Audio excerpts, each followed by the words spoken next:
Hello guys, मेरा नाम है राव आशीष कुमार। मैं उम्मीद करता हूं कि आप सबका काम बहुत ही अच्छा चल रहा होगा। आज का हमारा जो बैकएंड इंजीनियरिंग का टॉपिक है web speech API and LLMs के अराउंड, वो बहुत ही इंटरेस्टिंग और इंसाइटफुल होने वाला है। एज अ बैकएंड इंजीनियर और अ कंप्यूटर साइंस स्टूडेंट, जब तुम कोई सॉल्यूशन या प्रोजेक्ट स्पीच रिकग्निशन या फिर एआई के अराउंड बिल्ड करोगे तो तुम्हें जो बात मैं इस वीडियो में बताऊंगा वो बहुत ही हेल्प कर सकती है और बेटर सॉल्यूशन बिल्ड करने में तुम्हारे काम आ सकती है। इस वीडियो में मैं तुम्हें एक लाइव एग्जांपल भी दिखाऊंगा कि कैसे मैंने web speech API and LLMs का यूज करके एक बहुत ही इंटरेस्टिंग और नीश प्रॉब्लम को मेरे लिए सॉल्व किया। देखो, जब भी हम एक ट्रेडिशनल एआई पावर्ड प्रोजेक्ट की बात करते हैं तो हो ये रहा होता है कि हमने अपने क्लाइंट को, अपने यूजर को एक फीचर प्रोवाइड किया होता है जो कि एआई फीचर जिसको बोला जाता है। हो सकता है कि वो चैटबॉट हो, कस्टमर सपोर्ट में हमने एआई का यूज किया हो, या text summarization, text creation, generation में हमने यूज किया हो। तो बेसिकली हो यही रहा होता है कि हम एक रिक्वेस्ट अपनी एलएलएम एपीआई भेजते हैं जो कि एट द बैक एंड एक एलएलएम मॉडल का यूज करके कंटेंट जनरेट करवाते हैं। ये LLM model in house model भी हो सकता है कि हो सकता है तुमने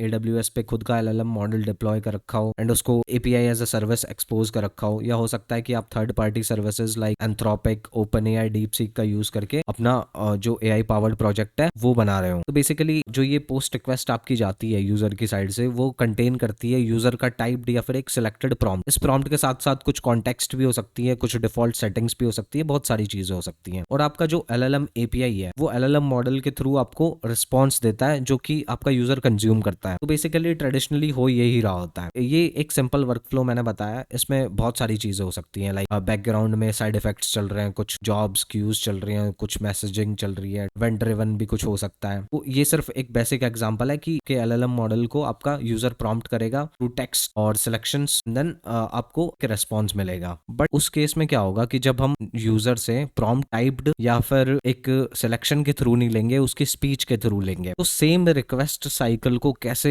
हम यूज कर सकते हैं when using speech prompts from the user. अब तुम बोलोगे कि स्पीच का मुझे कब जरूरत पड़ सकती है एक यूजर को बोलने के लिए, तो देखिए स्पेसिफिक यूज केस खुद ढूंढना पड़ेगा। मैं आपको एग्जांपल के लिए मैंने कहा स्पीच प्रॉम्प्टिंग का यूज किया इंटरेस्टिंग प्रॉब्लम को सॉल्व करने के लिए, वो दिखाता हूँ एक एग्जांपल के थ्रू। सो गाइस, बेसिकली मैंने एक क्रोम एक्सटेंशन बनाया फास्ट, एक्यूरेट और कॉन्टेक्स्ट अवेयर ईमेल लिखने के लिए, जहां पे मैं अपने इंटेल कोपायलट एक्सटेंशन को अपनी स्पीच के थ्रू बताता हूँ कि मुझे कैसा ईमेल लिखवाना है, एंड ये एक्सटेंशन मुझे एक ईमेल लिख के देता है सीधा कंपोज विंडो के अंदर।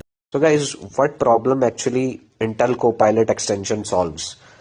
सो जो बेसिकली ईमेल राइटिंग का पेन पॉइंट है, जब हम एक कॉर्पोरेट या प्रोफेशनल एनवायरनमेंट में ईमेल लिख रहे होते हैं तो हमें ये ध्यान रखना होता है कि जो हम ईमेल भेज रहे हैं वो हाईली एक्यूरेट, प्रोफेशनल और इंग्लिश बिल्कुल करेक्ट होनी चाहिए उसकी। हो सकता है कि आपकी इंग्लिश बाय डिफॉल्ट ही बहुत अच्छी हो तो आपको कोई भी चीजें यूज करने की जरूरत ही नहीं है। लेकिन हम करंटली और भी कई मार्केट में जो टूल्स हैं वो यूज कर रहे होते हैं, लाइक ग्रामरली हम यूज कर रहे हैं, या हो सकता है कि आप एक वर्जन ईमेल का खुद लिखते हो और फिर जीपीटी को बोलते हो कि इसको इम्प्रूव कर दे, जो कि मैं भी करता हूँ। लेकिन जो टेल कोपायलट एक्सटेंशन है ये आपको एक हाईली एक्यूरेट कॉन्टेक्स्ट मेल लिखने में हेल्प करेगा 10 seconds।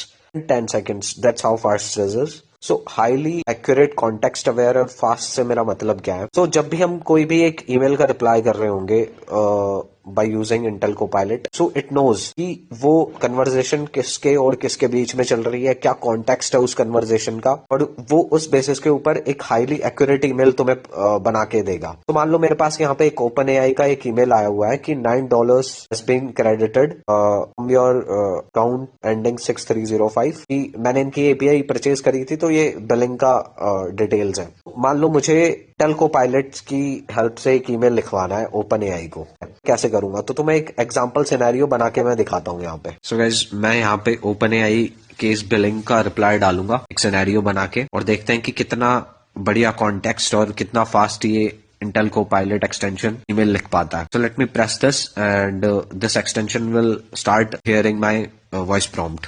ओपन एआई टीम को ये रिप्लाई डालो कि जो ये ट्रांजैक्शन हुई है ये मैंने नहीं करी है और आज तक कभी भी उनकी कोई भी एपीआई या कोई भी प्रोडक्ट परचेज नहीं किया है। मुझे लगता है कि ये ट्रांजैक्शन एक पोटेंशियल साइबर फ्रॉड है और मैं कल सुबह 10 बजे तक साइबर क्राइम डिपार्टमेंट के अंदर इसकी रिपोर्ट भी लॉन्च करूंगा। उससे पहले अगर ओपन एआई की टीम मुझे इस ट्रांजैक्शन के अगेंस्ट और रेलेवेंट डिटेल्स दे सकती है तो मेरी रिपोर्ट ज्यादा स्ट्रांग बनेगी। सो देखो गाइज, उसने ईमेल लिख दिया है, हम पढ़। सो मैंने ये ईमेल पूरा पढ़ लिया है और ये विद इन 10 सेकेंड इंटेल को पायलट इतना अच्छा, इतना एक्यूरेट, कॉन्टेक्स्ट अवेयर ईमेल लिख पाया है। उसको पता है कि हम कौन से ट्रांजैक्शन की बात कर रहे हैं। We never mentioned in our voice prompt की कौन सा, कितने डॉलर कटे हैं, कौन सा कार्ड था, लेकिन उसको, क्योंकि उसने वो डाटा कॉन्टेक्स्ट से पिक किया था। और यहाँ पे जो भी मैंने इतनी फास्ट हिंदी के अंदर विद इन सेकेंड्स बोला, जैसे मैं नेचुरली किसी से बात कर रहा हूँ, उसके बावजूद उसने पूरा डाटा एकदम हाईली एक्यूरेट ईमेल लिखा है। अगर तुम लोग इसको पढ़ना चाहो तो पढ़ लेना। इवन मेंशन्ड की कभी भी परचेज नहीं किया है जो मैंने बोला था, एंड पोटेंशियल साइबर फ्रॉड हो सकता है और हम 10 बजे इसकी साइबर क्राइम डिपार्टमेंट में रिपोर्ट करेंगे, एंड उससे पहले अगर कुछ डाटा मिल जाए तो अच्छा रहेगा।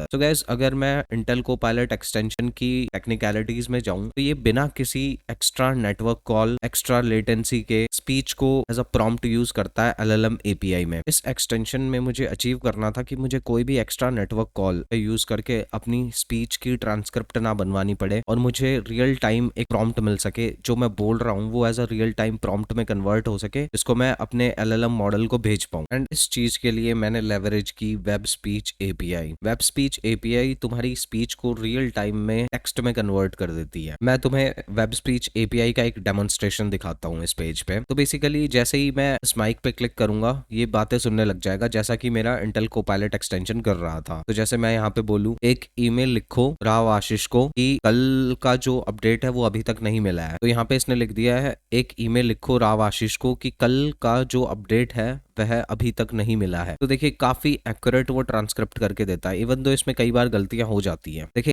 Web speech API highly accurate नहीं है अपने ट्रांसक्रिप्शंस में, लेकिन जब उसको आप कॉन्टेक्स्ट प्रोवाइड करते हो एलएलएम को, प्लस जो अपना वेब स्पीच एपीआई के थ्रू तुमने जो प्रॉम्प्ट लिया है यूजर से उसको, प्लस तुम एक जो डिफॉल्ट प्रॉम्प्ट्स है वो रखते हो, तो तुम अपने एक एलएलएम मॉडल को समझा सकते हो कि एक्चुअली यूजर करवाना क्या चाहता है। और इसमें जो थोड़ी बहुत जो ट्रांसक्रिप्शन मिस हो रही है वो भी तुम्हारा एलएलएम मॉडल समझ जाता है कि उसको एक्चुअली टास्क क्या परफॉर्म करना है, क्या कंटेंट जनरेट करना है, क्या ईमेल बनाना है। सो वेब स्पीच एपीआई के हेल्प से आप सेम रिक्वेस्ट रिस्पॉन्स साइकिल का यूज कर सकते हो। आपको बस प्रॉम्प्टिंग अब जो करनी रहेगी वो थ्रू वेब स्पीच एपीआई करनी रहेगी। वो रिक्वेस्ट साइकिल कैसी रहेगी कि यूजर माइक पे क्लिक करेगा और आपकी जो वेब स्पीच एपीआई है वो ट्रांसक्रिप्शन शुरू कर देगी, स्पीच रिकग्निशन शुरू कर देगी। और ये ट्रांसक्रिप्शन और स्पीच रिकग्निशन कब रुकेगी, या तो यूजर वापस से माइक बटन पे क्लिक करे या फिर बोलना बंद करे। आप दोनों ही ऑप्शंस का यूज करके स्पीच रिकग्निशन रोक सकते हो। जैसे ही स्पीच रिकग्निशन रुकेगी, you will have to send a API request to your LLM API, जो कि स्पीच रिकग्निशन की ट्रांसक्रिप्शन का प्रॉम्प्ट कंटेन करेगा, प्लस कॉन्टेक्स्ट, प्लस कुछ आपकी डिफॉल्ट सेटिंग्स भी रहेंगी, सेम चीजें रहेंगी, एंड आपका रिस्पॉन्स कंज्यूम होगा। गाइस, वेब स्पीच एपीआई की कुछ लिमिटेशंस भी होती हैं, जैसे कि ये ब्राउजर टू ब्राउजर वेरी कर सकती हैं, डिवाइस टू डिवाइस इसकी फंक्शनैलिटी और एक्यूरेसी वेरी कर सकती है, तो वो चीजें आपको देखती रहेगी। एंड आप वेब स्पीच एपीआई का ऑल्टरनेटिव कोई भी एक इन हाउस ट्रांसक्रिप्शन टूल लें, जिससे आपको रियल टाइम ट्रांसक्रिप्शन मिले और कोई भी एक्स्ट्रा नेटवर्क कॉल्स वगैरह नहीं हो रही हो। Basically web speech API Chrome browser में बहुत ही अच्छे से काम करती है सभी डिवाइसेस पे, तो आप वहां पे उस चीज का यूज करें। सो गाइस, इसी टॉपिक के ऊपर मैंने एक ब्लॉग पोस्ट भी लिखी है LLM and web speech API के ऊपर, जो मैंने क्रोम एक्सटेंशन बनाया था। इस ब्लॉग पोस्ट में मैं उसकी इन डिटेल टेक्निकलिटीज पे बात कर रहा हूँ, तो इस ब्लॉग पोस्ट को भी पढ़ लेना, इसके लिंक मैं तुम्हें डिस्क्रिप्शन में दे दूंगा और ये तुम्हारी काफी हेल्प कर सकता है। तो guys, that's it for the video. हम हर हफ्ते अपने चैनल के ऊपर बैकएंड इंजीनियरिंग पे बात करेंगे, तो आप जरूर चैनल को सब्सक्राइब करें। आपको अगली वीडियो में मिलता हूँ।